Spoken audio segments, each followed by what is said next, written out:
iyagoo ka faa'iideysanaya cafiskii madaxweynaha jamhuuriyadda federaalka Soomaaliya iyo sidoo kale qaybaha kala duwan ee saraakiisha ciidamada xoogga dalka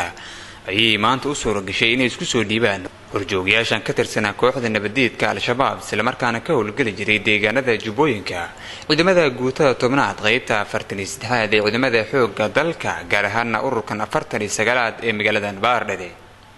horjooge Mustafa Ibrahim Isaaq wuxuu al-shabaab u qaabilsanaa qaybta sirdoonka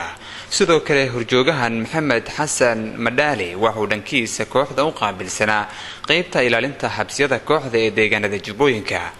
asha waxa uu qaban jiray sirdoon waxa la ii sheegay jiray waxaan arkaynay isma laha tanaan maanta arkay waa farxad maxaa lagu sheegay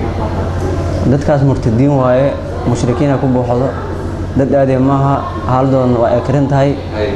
ninka la meeshii lagu arko dil iyo goor ah shaab SBI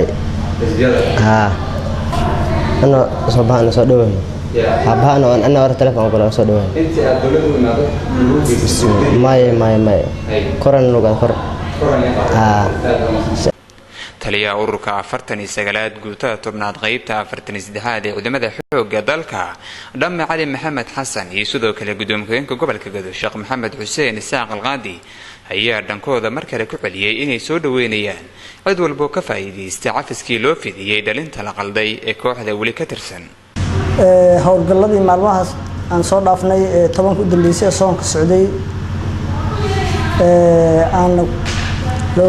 looga xoreynay argagixisada deegaanada Soomaaliya deegaanka ugu dambeeyay oo aan ka howlgalnay ahaa dhanka wadada Saako Buulweyn iyo Bakal waxa maanta loo yimid rag ka yimid xarakada al-shabaab ragaas oo ka yimaaday ilaa iyo Saako oo isu soo dhiibay dawladda warbixintooda sidaad ku maqlayseen waa rag aad arkayseen farxadooda maanta aan celin karin dawladda Soomaaliya markaan u nimid